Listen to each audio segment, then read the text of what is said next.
Have you ever walked into a room and, everyone's smiling, the music's upbeat, Mm. but you just feel something heavy, like this weird tension you can't quite put your finger on? Oh, absolutely. That palpable sense of something being off, even when everything looks fine. Exactly. Or the opposite, maybe you meet someone new and instantly feel this warmth, this sort of glow about them even before they say hello. We all get those impressions, don't we? These subtle nudges. We usually just call them gut feelings or hunches, and, well, mostly ignore them. Right, file them away as random. But what if they aren't random at all? What if they're actually real, like measurable energy fields we're constantly sending and receiving? Well, that's precisely the idea. What if those hunches are your body picking up on a very real, energetic language? That's exactly what we're diving into today. We're taking a really close look at the human energy field, sometimes called the luminous body, or maybe more commonly, the aura. And we're pulling from quite a stack of sources here, blending that ancient wisdom, concepts like prana or ki, life force energy. Yeah, with the hard science, modern stuff like quantum biology, studies on the heart's electromagnetic field. It's fascinating. The mission really is to give you a kind of shortcut to help you understand this hidden language you've actually been speaking your whole life, maybe without even realizing it. So not just anecdotes, but the measurable basis. Exactly. The goal is that by the end of this, you'll get the science behind it, but also some practical step-by-step ways to, well, perceive it, understand it. And maybe even use it for better health, better connections. Precisely. To use these insights in your daily life, think of it like getting the user manual for your own subtle energy system. Okay, I love that. So where do we start? The science seems like the logical place, right, to ground this whole conversation. Definitely. We need that foundation. Because this isn't just, nice ideas. It's becoming quantifiable biology. So that term aura, scientists are using a different term now. Yes. In serious research, the term you'll hear is biofield.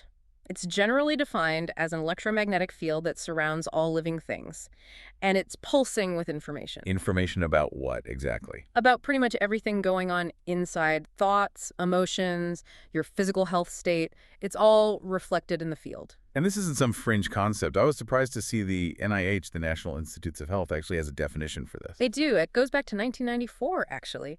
They convened a panel, and they officially defined the biofield as, and this is worth unpacking, the endogenous, complex, dynamic electromagnetic field of living systems. Okay, endogenous, complex dynamic. Let's break that down. Endogenous means? It originates from within the body. It's not something external acting on us.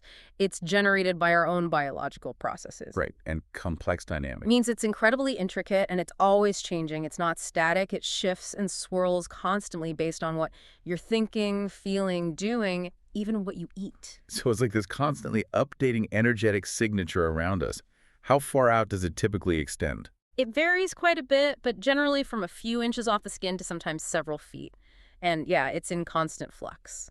It helps, I think, to remember what our bodies are actually made of at a fundamental level. We think solid, but it's more electrical, isn't it? That's a great way to put it.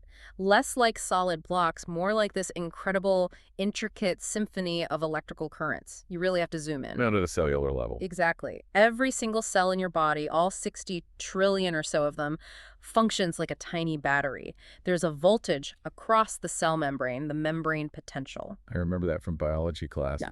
Something about ion pumps. Precisely. Proteins pump ions like sodium and potassium across the membrane, creating this electrical charge difference. In nerve cells, it's about minus 70 millivolts. Doesn't sound like much, right? No, C's tiny. But multiply that tiny voltage by trillions of cells, especially when they coordinate. Now you're talking about a significant overall body voltage, and that generates a field around the body. And these currents, they don't just stay inside, they radiate outwards. They absolutely do. Think about brain waves.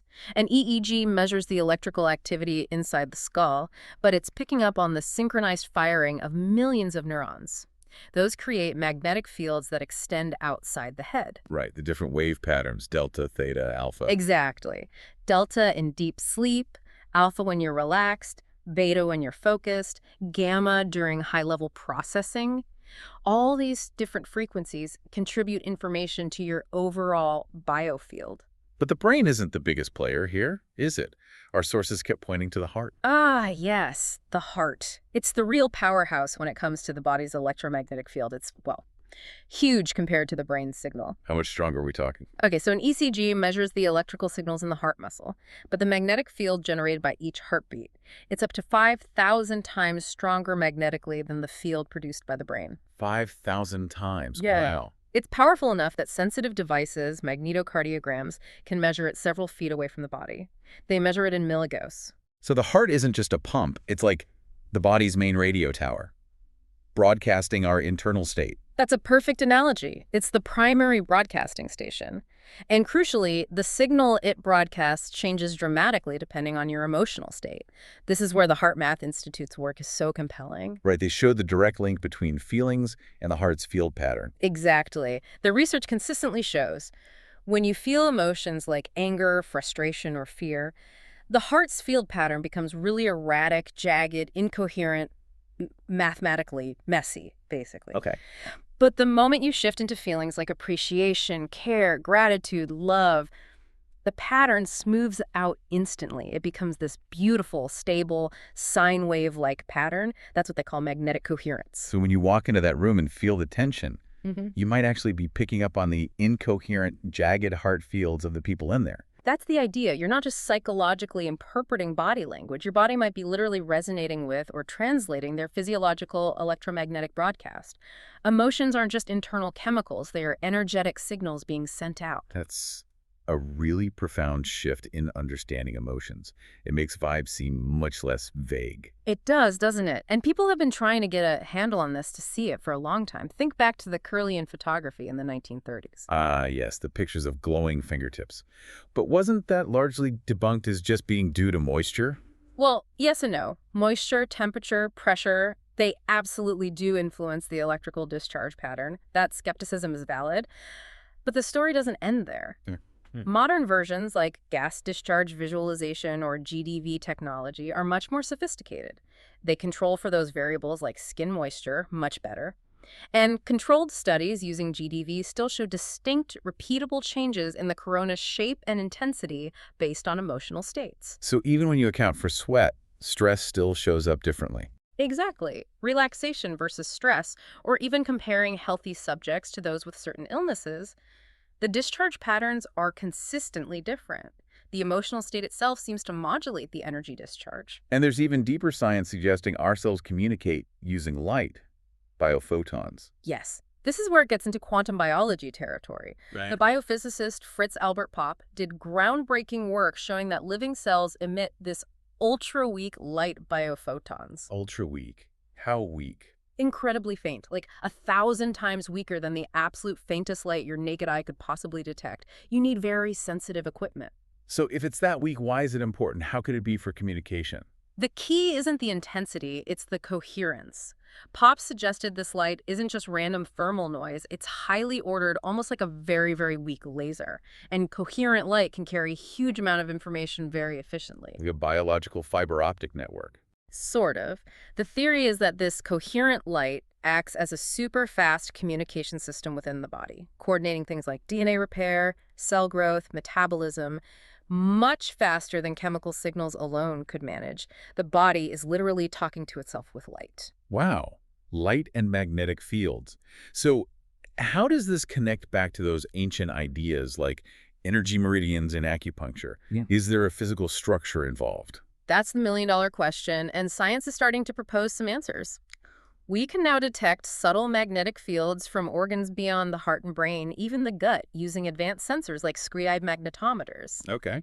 But perhaps the most exciting candidate for the physical wiring of this energy system is the fascia. Fascia, that connective tissue stuff, that's everywhere, right? Wrapping muscles and organs. I thought it was just like biological packing material. That's what we used to think. But it's turning out to be incredibly complex and important. Structurally, fascia behaves like a liquid crystal. Liquid crystal, like in my computer screen. Similar properties, yes. It has the fluidity of a liquid, but also the organized structure of a crystal. And this structure seems to be able to conduct energy and information very rapidly throughout the entire body. How? One theory involves the flow of protons, hydrogen ions through the water molecules structured within the fascia. It might act like a body-wide semiconductor network. A semiconductor. Yeah. So facilitating energy flow, like wiring. Exactly. And it seems capable of transmitting signals, maybe through mechanical waves or subtle electrical currents, much faster than nerve impulses travel. This could be the physical basis for how acupuncture meridians work, how stimulating a point on your foot can affect an organ elsewhere almost instantly. So the aura, the biofield, it's like the outward expression of this intricate intercrystalline communication network. That's a beautiful way to frame it. It's the bloom generated by this incredibly organized, dynamic inner system. Okay, the evidence is compelling. We're broadcasting this field that changes with our state. But now the big question. If the signal is real, how do we learn to tune into it? Especially if our own minds are so noisy. That is the absolute core challenge. These signals, the aura, they're often subtle, like a whisper in a really noisy room.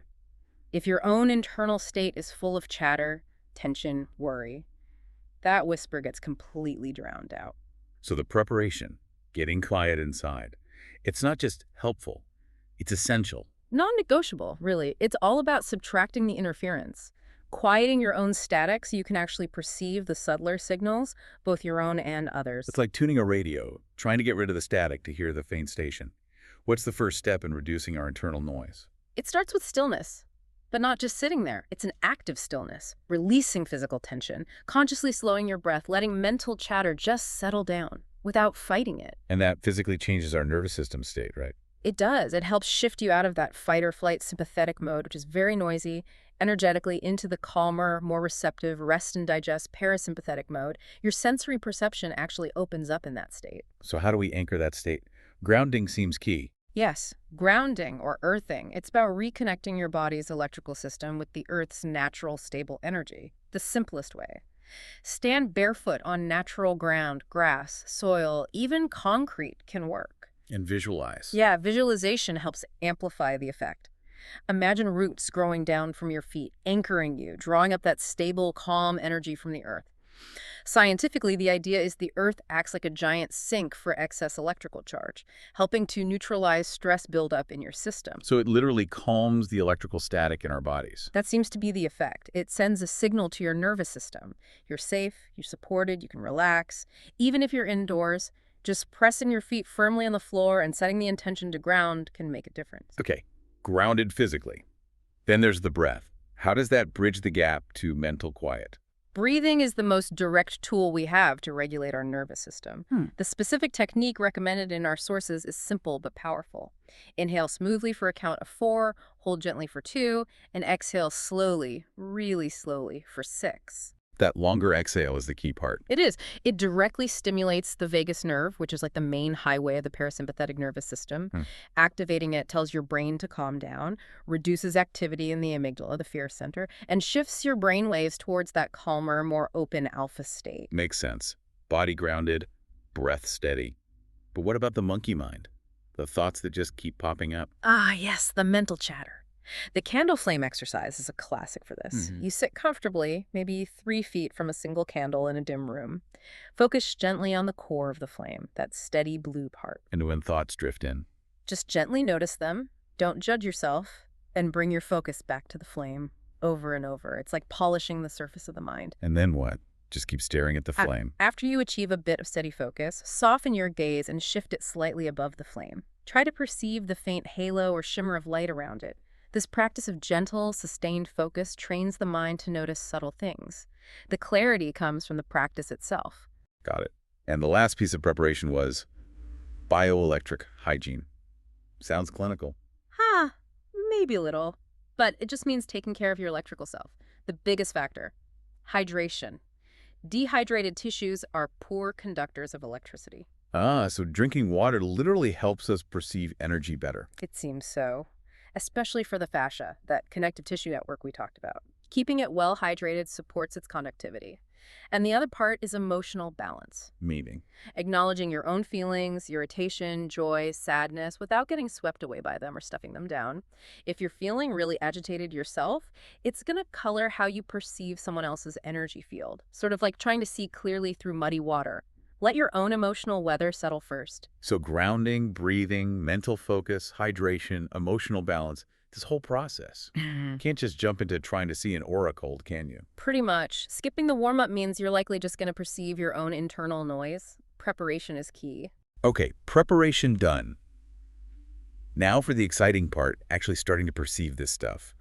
How do we begin to see it? The key insight here is that aura sight happens mainly in your peripheral vision. Not straight on. Not usually, no. The center of your vision, the fovea, is designed for sharp details, focus, analysis. It's linked to the more analytical part of your brain.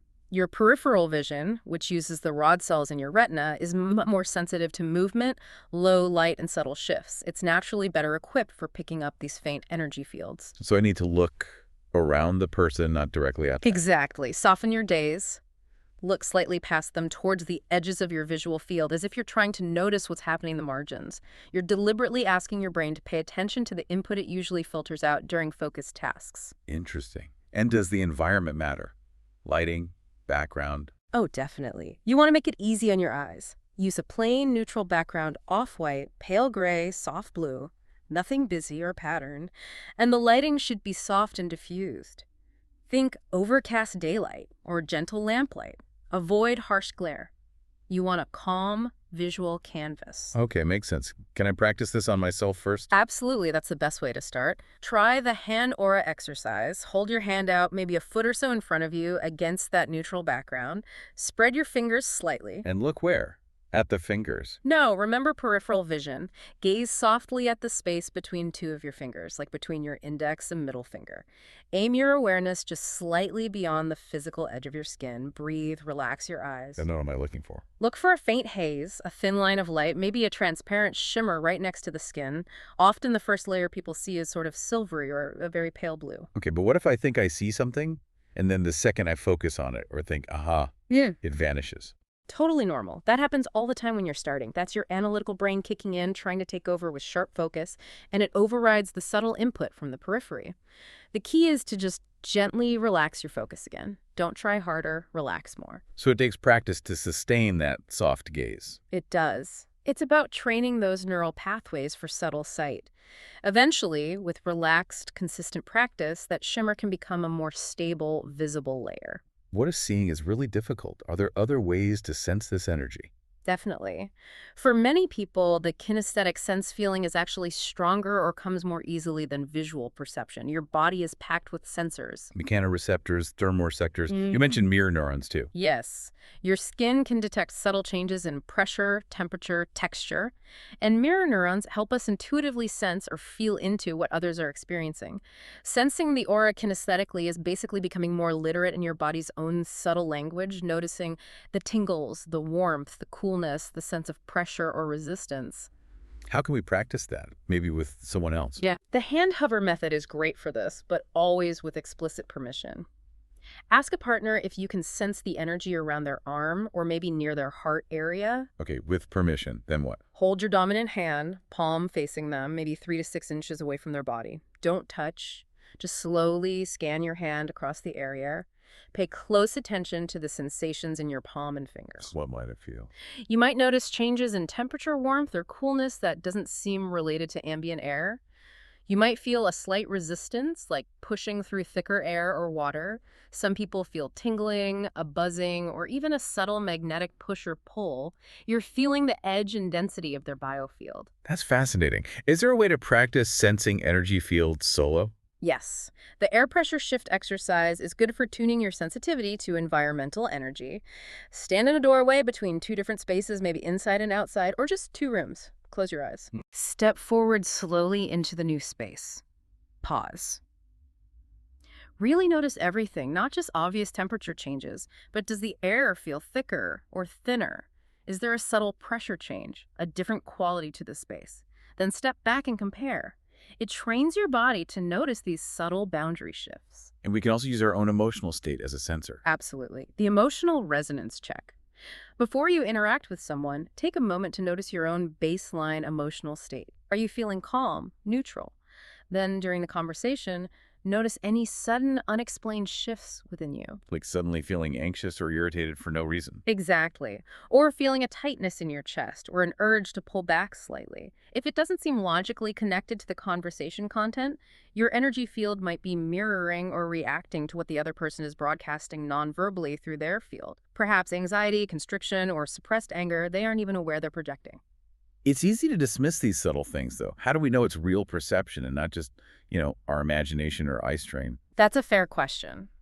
One key is differentiating from optical illusions.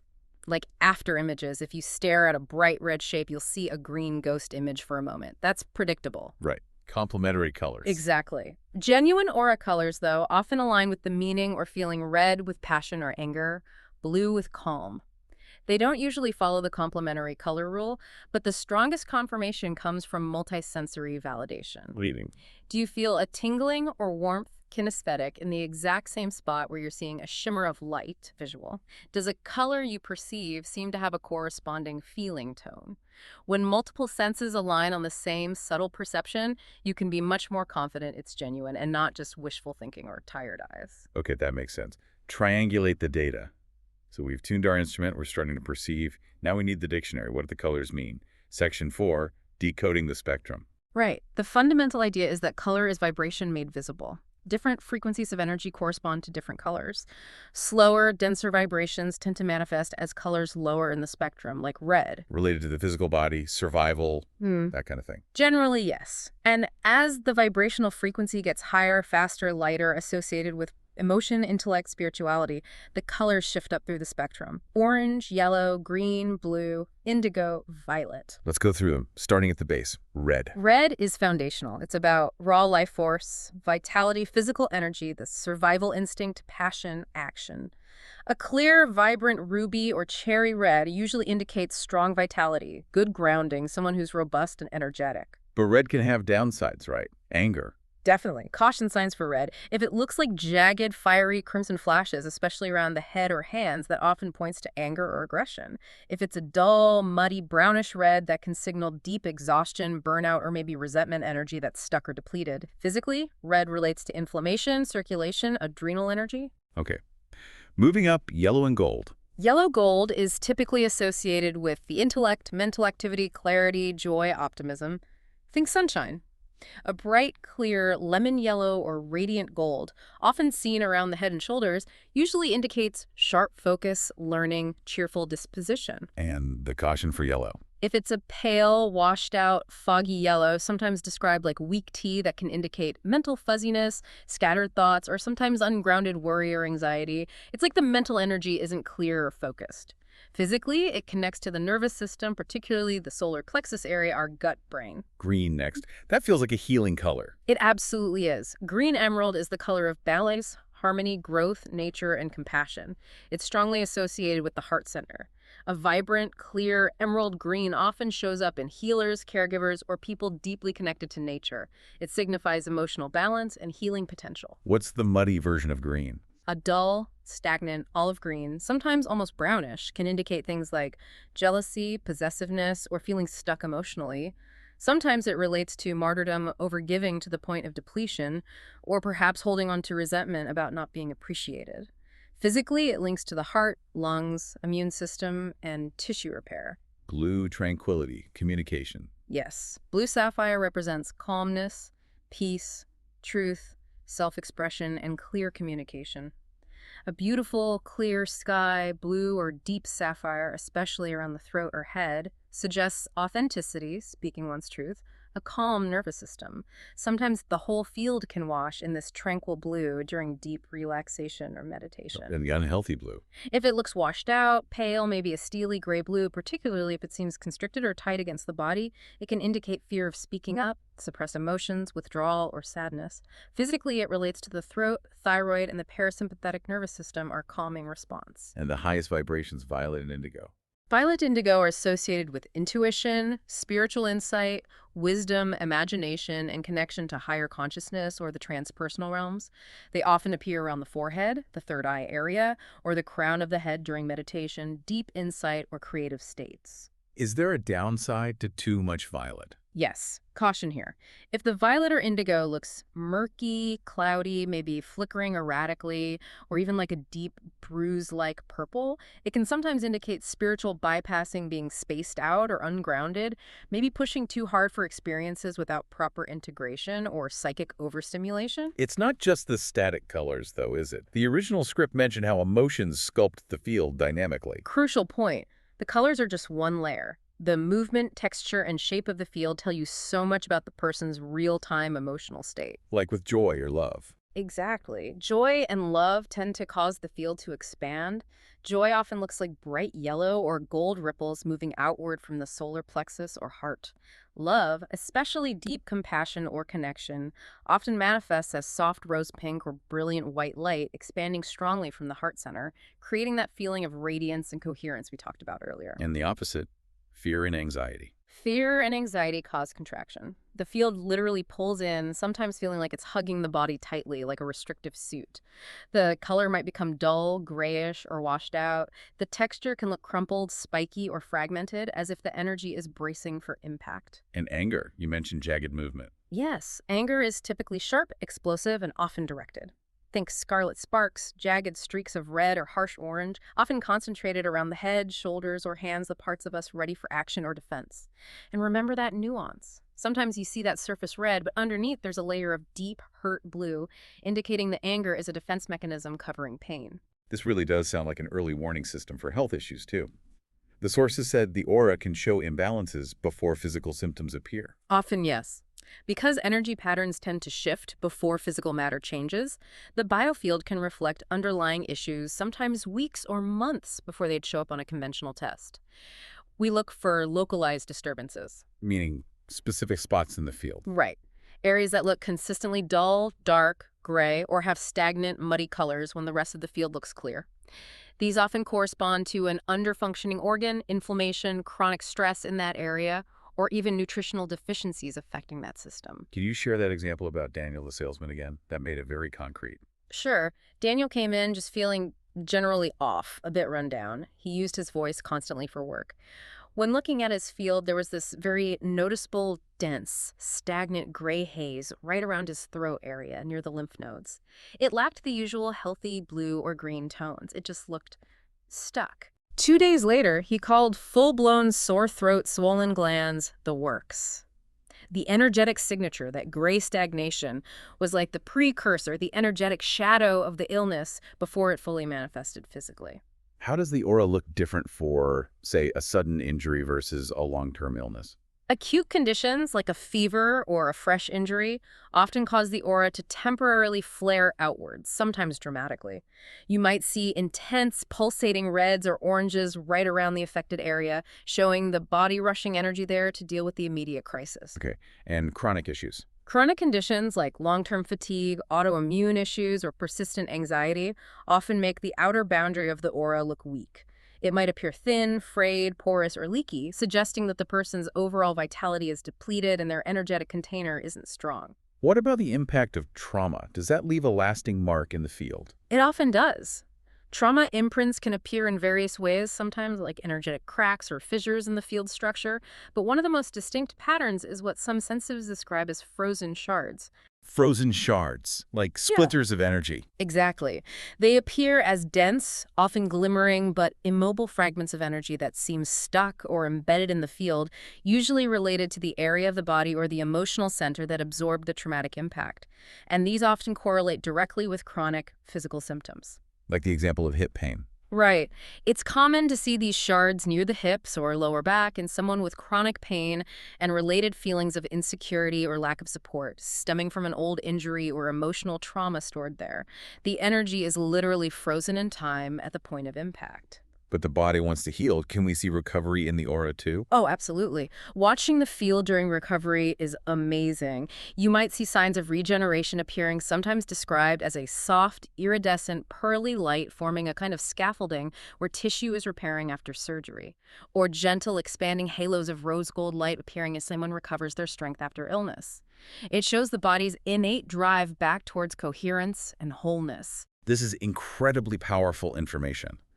Seeing this level of detail about ourselves and others, it feels like it comes with a big responsibility. Huge responsibility. Which brings us squarely into the ethics of this, because you're potentially perceiving information that someone isn't consciously choosing to share, information behind their social mask. So rule number 1 has to be Consent and boundaries, always. Never intentionally read someone's aura without their permission, even if it's just subtle internal permission you seek energetically. Think of it as needing an energetic handshake before you proceed. Intrusive scanning is unethical. And if you do perceive something with permission, Confidentiality is paramount. Treat any information you perceive from someone's aura with the same level of privacy and respect you would medical information. It's sensitive, personal data. Don't gossip or share it with third parties. and definitely avoid playing armchair psychologist or doctor. Absolutely critical. Avoid diagnosing you have a blockage here or labeling you're very angry. That's disempowering and potentially harmful. The ethical approach is compassionate communication. How does that sound in practice? Describe what you perceive neutrally and then ask open-ended questions. For instance, I'm sensing a lot of bright, quick red energy around your head right now. Does that resonate with feeling excited about something or maybe frustrated? You offer the observation, but let them interpret its meaning in their own context. It's collaborative. Makes sense. Hmm. We also need to protect ourselves, Yeah. right, from absorbing difficult energy we might perceive. Back to energetic hygiene. Yes, regular cleansing is crucial if you're doing this work, or even if you're just sensitive and navigating daily life. Simple visualization is very effective. Imagine standing under a waterfall of pure white light or warm golden sunlight, letting it flow through your entire body and energy field, washing away any static density or anything you've picked up that isn't yours. Energy follows thought. Exactly. The intention and the visualization direct the energy. Another powerful technique is hollow bone breathing. How does that work? You imagine your spine is like a hollow tube, like bamboo. As you inhale, you draw clean, fresh energy up from the earth into the base of the spine. As you exhale, you release any stale or negative energy down through the tube back into the earth to be neutralized or composted. I've heard this can sometimes cause shaking. It can, yes. Sometimes a slight trembling or shaking occurs as the body physically releases stored tension or energetic static. It's a natural discharge process. And for ongoing protection, All right. especially in challenging environments. Shielding. Yes, visualizing a protective boundary. The classic is the egg of light. Imagine a vibrant, resilient oval or egg shape of light surrounding your entire body, extending maybe 18 inches or so out from your skin. What quality should this light have? Visualize it as semi-permeable or semi-reflective. You want it to be strong enough to deflect harsh, unwanted, or intrusive energies, but still porous enough to allow positive connections, love, and compassion to flow both ways. It's about maintaining a healthy, resilient boundary, not building a wall. So we got the tools, the ethics, the self-care. How do we weave this awareness into just everyday life, making it practical? Start simple, maybe with morning check-ins. When you wake up, before jumping into the day, take a minute. Tune into your body, maybe glance at your hand aura. What's the general tone? Bright and clear, a bit fuzzy or dim. It gives you a sense of your starting energy for the day. And using it in the moment, like during a stressful interaction. Yes, for real-time regulation. Let's say you get an email that makes you instantly angry. You might feel or even visualize that flare of jagged red. Instead of reacting immediately, you can acknowledge that red flare, breathe, and wait for it to cool down to maybe a less intense orange or pink before you craft your response. It buys you space. How about for bigger decisions, job offers, relationships? It can be incredibly helpful. Visualize the different options. Option A. What does the energy feel like when you imagine stepping into that job or situation? Does it feel expansive, bright, maybe gold or green? Option B. Does that feel heavy, constricting, maybe gray or muddy? Trust the contrast. Even if one option looks better on paper, the energetic signature might tell a different story about whether it truly aligns with you. That requires trusting that felt sense. It does. It's about valuing the energetic data alongside the logical data. We live in such a tech-heavy world now. Yep. Wi-Fi, screens. Does this impact our fields, and do we need specific boundaries there? Oh, absolutely. We're bathing in electromagnetic fields constantly. Digital boundaries are really important for energetic hygiene. Simple things help. Lower screen brightness, use blue light filters, take frequent breaks away from devices, and crucially, ground yourself regularly barefoot on the earth if possible. The earth is like the ultimate reset button for discharging accumulated digital static. Finally, moving beyond ourselves, how can we use this understanding to support others? The service mindset. Once you develop some sensitivity, you might perceive underlying issues that someone isn't able to articulate. Maybe you sense deep grief hidden behind a cheerful mask, appearing as a dark patch near the heart. You don't diagnose, but your awareness might guide you to offer more compassion or presence. Can we actively help shift someone's field? Gently and always with respect. You might guide someone through a visualization, like suggesting they imagine breathing soft, healing, emerald green light into an area that feels depleted or heavy.